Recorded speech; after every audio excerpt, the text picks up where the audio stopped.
പ്രിയമുള്ള പ്രേക്ഷകരെ, golden food പ്രിൻസിൻ്റെ മറ്റൊരു എപ്പിസോഡിലേക്ക് സ്വാഗതം.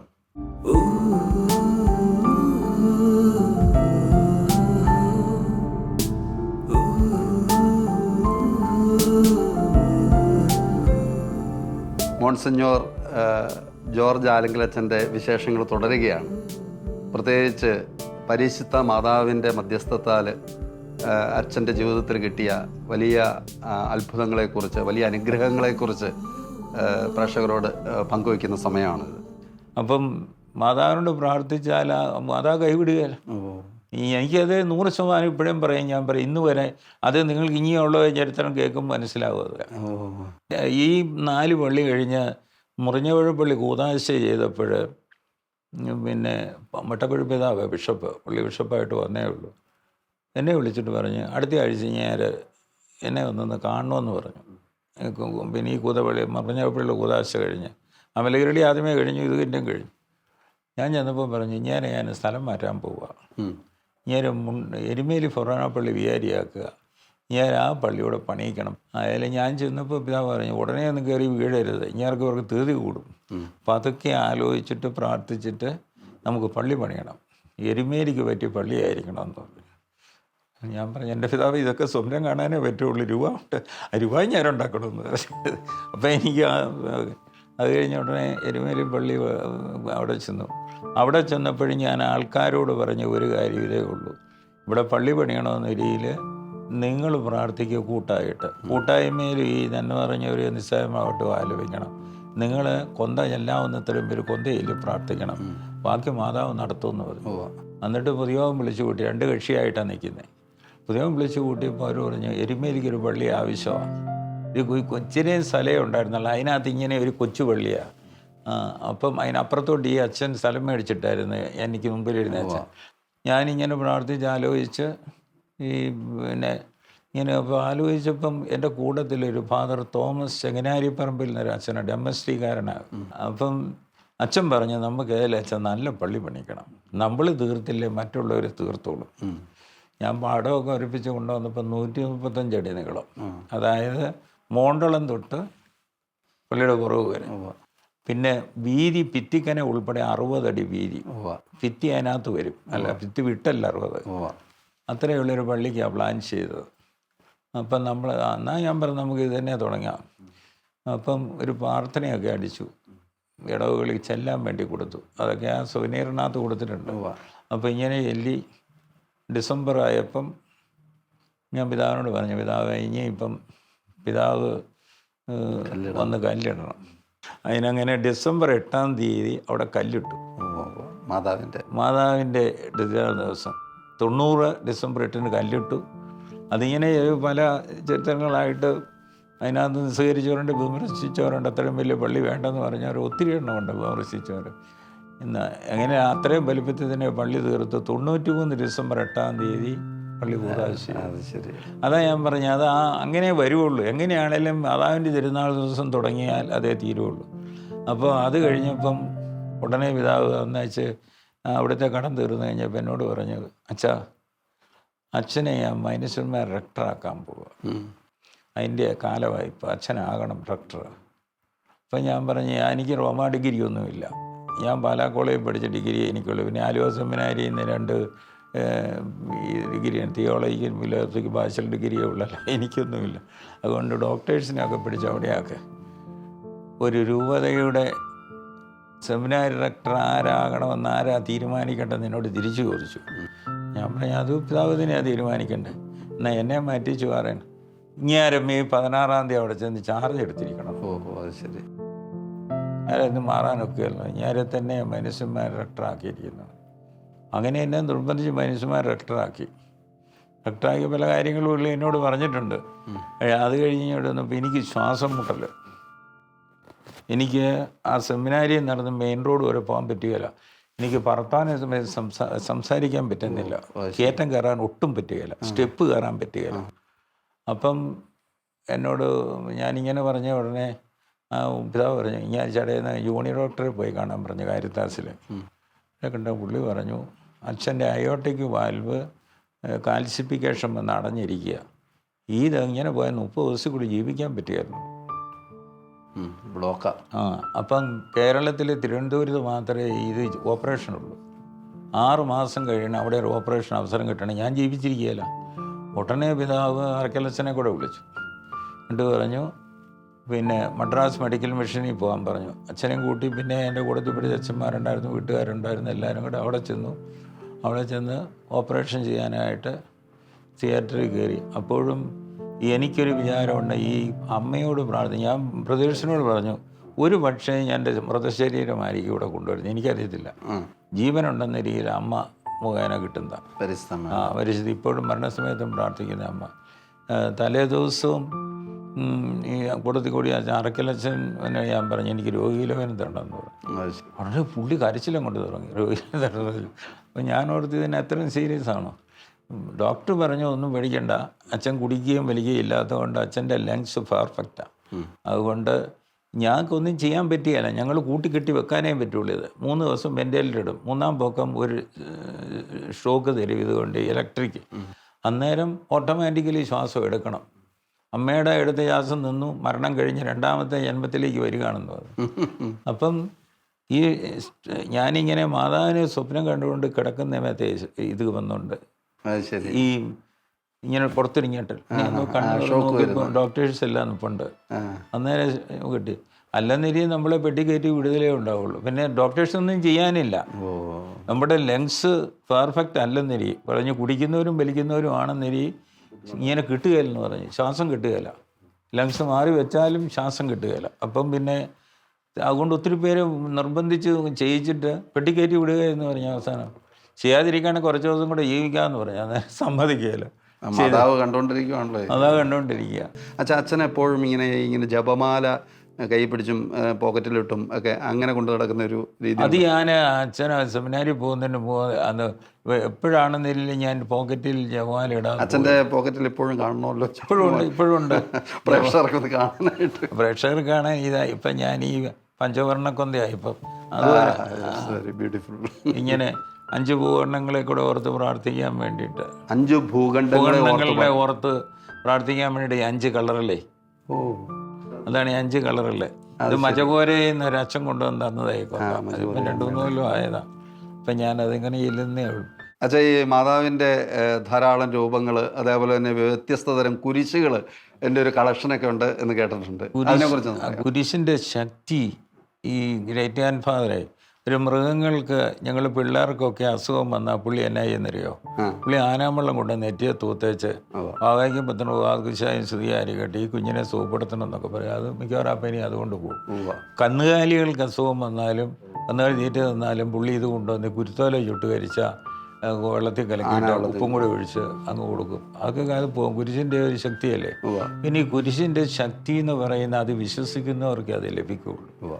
നമ്മൾ ബോധപൂർവ്വം നമ്മുടെ പിന്നെ ബുദ്ധിയെ പ്രകാശിപ്പിക്കണമെന്ന് പറഞ്ഞ് നമ്മൾ വരച്ചാൽ അത് നമ്മുടെ ബുദ്ധിക്ക് പ്രകാശം കിട്ടും. നമ്മുടെ ചുണ്ടേ വരയ്ക്കുമ്പോൾ നല്ലത് സംസാരിക്കാൻ ദൈവമേ 100 വാക്ക് പറയുമ്പോൾ 51 നിനക്ക് ഇഷ്ടപ്പെട്ടത് സംസാരിക്കാൻ കൃപ തരണം. അതാണ് ചുണ്ടേ നമ്മൾ വരയും. പിന്നെ മാർവിടത്തിൽ വരയ്ക്കുന്ന മനസ്സ് നല്ലത് നമുക്ക് മനസ്സിന് തോന്നിക്കാൻ, വേറൊന്നും നമ്മൾ ചിന്ത പോകാതിരിക്കാൻ വിശദീകരിക്കാനാണ് മാർവിടത്തിൽ കുരിശ് വരയ്ക്കും. അത് കഴിഞ്ഞാൽ പിന്നെ ശരീരം മുഴുവൻ കുരിശ് വരയ്ക്കുന്നതാണ് പിതാവ്. ഓരോ പിതാവിനും പുത്രനും വെക്കുമ്പോൾ നമ്മൾ ത്രിത്വസ്തുതി എല്ലി നമ്മുടെ ശരീരത്തെ വിശദീകരിക്കുക. അതുകൊണ്ട് ഞാൻ എപ്പം കുർബാനയുടെ മുന്നേ പോയാൽ ഇങ്ങനെ വെച്ച് ഞാൻ സ്തുതിയല്ലോ. നെറ്റിയെ കുരിശ് വരയ്ക്കുന്ന നമ്മൾ രാവിലെ എന്നാൽ ആദ്യമേ പിതാവിനും പുത്രനും വെച്ച് സ്തുതി എല്ലിയിട്ട് ഭക്ഷണം കഴിക്കുന്ന മുമ്പ് ഞാൻ ഈ പിതാവിനും പുത്രനും വെച്ച് മനസ്സിനെ ആശീർവദിക്കേണ്ട ചെല്ലാറുള്ളൂ. അപ്പോൾ ഈ കുരിശിൻ്റെ ശക്തി മനസ്സിലാക്കിയാൽ നമ്മൾ കുരിശ് കളയും. അതെ, അതുകൊണ്ടാണ് വചനത്തിൽ തന്നെ പറഞ്ഞുണ്ടോ, ഭോഷന്മാർക്ക് ഇടർച്ചയും എന്നാൽ വിശ്വസിക്കുന്നവർക്ക് ഇത് ദൈവത്തിൻ്റെ ശക്തിയാണ്. ശരിയാണ്. അപ്പം അത് ഞാൻ നമ്മുടെ കർത്താവിൻ്റെ കുരിശിലില്ല മറ്റൊന്നില്ല ഞാൻ പ്രശംസിക്കാൻ ഇടവരരുന്ന പൗലോസ്ലിയായും പറയുന്നുണ്ട്. അപ്പം പിന്നെ നമ്മൾക്ക് ധൈര്യമായിട്ട് അതുകൊണ്ട് പിന്നെ ഈ ഗ്രേറ്റ് ഗ്രാൻഡ് ഫാദറിൻ്റെ കുരിശൻ്റെ കയ്യിൽ ഇരിക്കുന്നതാണ് ഒന്നാമത്തെ കാര്യം. ആ കുരിശാണ് ഇതിനെല്ലാം കാരണം. അതുകൊണ്ട് സെമിനാരിൽ ചേർന്ന കാലം മുതൽ ഞാൻ കുരിശ് ലേലം പിടിക്കുമായിരുന്നു. ഈ മിഷൻ സൺഡേ കളക്ഷന് പ്രദേശത്തൊക്കെ കൊടുക്കുന്നത്. അങ്ങനെ കൊടുത്തും വിദേശത്ത് ഞാൻ പോയപ്പോഴെല്ലാം കിട്ടാവുന്നത്ര നമ്മൾ കളക്ട് ചെയ്ത് അങ്ങനെ ഞാൻ എത്രയും കുരിശ് കളക്ട് ചെയ്ത്. ജർമ്മനിയിൽ നിന്നാണോ? ജർമ്മനിയിൽ നിന്ന് ഒത്തിരി കുരിശ് കിട്ടിയിരിക്കുന്നത്. ഞാൻ ചെല്ലിൽ എനിക്ക് കൊണ്ടുവന്ന് തരും. അമേരിക്കയിൽ പോയപ്പോഴും ഞാൻ കുരിശ് മേടിച്ചിട്ടുണ്ട്. വലുതും ചെറുതുമായിട്ടുള്ള കുരിശ്. വലിയ കുരിശില്ല, ചെറുതായി വന്നാൽ ഇത്രയും വരെ അതേ ഉള്ളൂ. വലിയ കുരിശൊന്നും മേടിച്ചാൽ നമുക്ക് കുളമ്പേൽ ഇതിനൊക്കെ ഇത്രയേ ഉള്ളൂ. ഒരെണ്ണത്തിന് തന്നെ നമ്മുടെ ഇവിടെ തന്നെ 6,000-5,000 രൂപ നമുക്കത് മേടിക്കാൻ പറ്റിയ. പഴയതൊക്കെ വിൽക്കാൻ വെച്ചിരിക്കുന്നതൊക്കെ ഞാനിങ്ങനെ മേടിച്ചിട്ടുണ്ട് ഈ കുരിശ്. അപ്പോൾ അതേതാണ്ടൊരു 10-700 അതിൻ്റെ എല്ലാം കണക്ക് എൻ്റെ കയ്യിലുണ്ട്. 700 അത് ഏത് രാജ്യത്തെയാണ്, ഏത് വർഷത്തെയാണ്, നിർദ്ദേശം എല്ലാം എഴുതി അതിൻ്റെ കണക്ക് ഞാൻ പിന്നെ സൂക്ഷിക്കുകയല്ല. ഇതെല്ലാം ഇപ്പം ഇരിക്കുന്നത് കാക്കനാട്ടെ നമ്മുടെ മ്യൂസിയത്തിനകത്ത്. അത് കയറുന്ന ആ സ്ഥലം മുഴുവൻ ഞാൻ കൊടുത്ത മാതാവിൻ്റെ സ്റ്റാച്യൂസാണ്. അപ്പോൾ അതിന് എൻ്റെ രേഖകൾ ഞാൻ ഉദ്ദേശിക്കുന്ന ഞാൻ കല്ലേൽ ഇതെല്ലാം എഴുതിയിട്ടുണ്ട്. ഗ്രേറ്റ് പേരൻസിൻ്റെ ഫോട്ടോ, ഗ്രാൻഡ് പേരൻസിൻ്റെ ഫോട്ടോ, പിന്നെ എൻ്റെ പെങ്ങളൊരു സിസ്റ്റർ ആഫ്രിക്കയിൽ എയ്ഡ്സ് രോഗികളുടെ ഇടയ്ക്ക് 25 കൊല്ലമായിട്ട് ജോലി ചെയ്യുന്നുണ്ട്. അപ്പോൾ ആ സിസ്റ്ററിൻ്റെ ഫോട്ടോ, പിന്നെ പ്രോത്സാഹിപ്പിച്ച ബോസ്കോ പിതാവ് അവരുടെ ഫോട്ടോയുണ്ട് ആ കല്ലേക്ക് കത്തിച്ച്. അതിപ്പം അവിടെ വെക്കാനായിട്ട് കൊടുത്തിട്ടുണ്ട്. അത് ജോജി അച്ഛൻ കൊടുക്കണമെന്ന് പറഞ്ഞ് ഞാൻ കൊടുത്തിട്ടുണ്ട്. അത് വെച്ചോ എനിക്കറിയത്തില്ല, എല്ലാം അറേഞ്ച് ചെയ്ത് കഴിയുമ്പോൾ വെക്കുമെന്നവർ.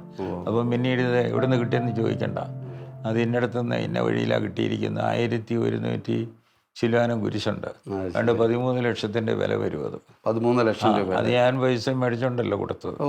ഞാൻ ഫ്രീ ആയിട്ട് സഭയ്ക്ക് കൊടുത്തതാണ്. അപ്പോൾ അതാണ് കുരിശിൻ്റെ കളക്ഷൻ്റെ പിന്നിലുള്ളത്. ഇനി കുരിശിൻ്റെ ശക്തിയെ നമുക്ക് ഇത് ഒരു ദേവാലയ ഗോപുരത്തിൽ കുരിശ് നിൽക്കുമ്പോൾ ആ നാടിനെ സംരക്ഷിക്കാനാണ്. വിശ്വാസമുള്ളവന് രക്ഷയായിട്ട് തീരും. അതാവ് രക്ഷപ്പെടുന്നവർക്ക് ശക്തിയായിട്ട് തീരും. നാശത്തിൻ്റെ പേർക്ക് ഇത് പോഷത്വമായിട്ട് തീരും. അതുകൊണ്ട് കുരിശ്, ഞാൻ ഈ കുരിശ് വരയ്ക്കുന്നതും ഈ കുരിശാണ് നമ്മൾ വരയ്ക്കുന്നത്. നമ്മൾ ഇതെല്ലാം പിള്ളേരെ വരപ്പിച്ച് ഇപ്പം പിള്ളേരുണ്ട് കുരിശ് വരയ്ക്കുന്നുണ്ട്. പിള്ളേരെ കുരിശ് വരയ്ക്കുന്ന ഈ നെറ്റിയൊക്കെ നമ്മൾ ഓർമ്മ വെച്ച കാലം മുതൽ നമ്മുടെ പേരിൽ ഇങ്ങനെ പിടിച്ചിട്ട് ഇങ്ങനെ വരയ്ക്കണമെന്ന് പറഞ്ഞ് നമ്മളെ വരപ്പിച്ചതാണ്. അത് നമുക്ക് മറക്കാൻ പറ്റുകയില്ല. എന്നാ തിയോളജി പഠിച്ചാലും കുരിശാണ് അത് ഉപയോഗിച്ചത്. നമ്മൾ കർത്താവിൻ്റെ ഉത്ഥാനത്തിൻ്റെ മാർഗമാണ് കുരിശ്. കുരിശിലൂടെ കർത്താവ് ഉയർത്തത്. അപ്പം അതുകൊണ്ട് കുരിശ് ഞാനിങ്ങനെ സംഭരിച്ച് അത് സെമിനാരി മുതൽ തുടങ്ങി. അത് പല അച്ഛന്മാരും എന്നെ പ്രോത്സാഹിപ്പിച്ചിട്ടുണ്ട്. ബോസ്കോ പിതാവ് അത് എറണാകുളത്ത് ആക്കണമെന്ന് വർക്കിപ്പിതാവിനുമായിരുന്നു നിർബന്ധം. അവർ കണ്ടു കഴിഞ്ഞപ്പോൾ പറഞ്ഞ അച്ഛൻ, ഞാൻ അരമനയിലായിരുന്നപ്പം അത് കണ്ടപ്പോൾ അവർ പറഞ്ഞു ഇത് അവിടെ തരണം, അവിടെ മ്യൂസിയം ഉണ്ടാക്കണം. അങ്ങനെ ഞാൻ കൊടുത്തതാണ് ഇപ്പം കാക്കനാട് മ്യൂസിയത്തിലായിരിക്കുന്നത്. അപ്പോൾ അതിൻ്റെ സ്ലാവിൽ അത് എഴുതിയിട്ടുണ്ട്. അങ്ങനെ ഞാൻ എരുമേലിൽ ഈ 60 ലക്ഷത്തിൻ്റെ പള്ളി 93 തീർത്തിട്ട് ഇന്നാണ് 7 കോടി രൂപ ആകുന്ന പറഞ്ഞത്. അപ്പോൾ തീർത്തിട്ട് ഞാൻ പിന്നെ എന്നാ വെച്ചാൽ മാതാക്കളെ കൊണ്ട് പിടിയേരി പിരിച്ചു. പള്ളിവണ്ട കാലഘട്ടത്തിൽ 5 ലക്ഷം രൂപ കിട്ടി. അത് ഞാൻ പിന്നെ ഒരു പാരിറ്റി ഫണ്ടെന്നും പറഞ്ഞ് ബാങ്കിലിട്ടു. അത് ഏതാണ്ട് 10 കൊല്ലോ 15 കൊല്ലോ 21 ലക്ഷം രൂപയായി. അത് കഴിഞ്ഞേച്ച് പിന്നെ ഞാൻ ഈ എരുമേലി പള്ളി കഴിഞ്ഞേച്ച് സ്ഥലം മാറി സെമിനാരിലോട്ടല്ലേ പോയത്. സെമിനാരി കഴിഞ്ഞേച്ച് നെയ്യാറ്റിശ്ശേരി വന്നു. നെയ്യാറ്റിശ്ശേരി 1.5 കൊല്ലം ഇരുന്നപ്പം എനിക്ക് പിന്നെ പാവങ്ങൾ കൊണ്ടും ചെയ്തില്ലല്ലോ. ഞാനൊരു 3.5 ലക്ഷം രൂപ പിരിച്ചു, ഡെപ്പോസിറ്റ് ഇട്ടു. 5 കൊല്ലം കഴിഞ്ഞപ്പോൾ അത് 7 ലക്ഷമായി. അന്നേരം അത് കൊടുക്കത്തക്ക വിധത്തിൽ ആദ്യം വൈലോ എഴുതി വെച്ച്. അപ്പോൾ അത് കൊടുത്തോണ്ടിരിക്കുക, അത് തിരിച്ചു മേടിക്കാൻ എഴുതിയിട്ടില്ല.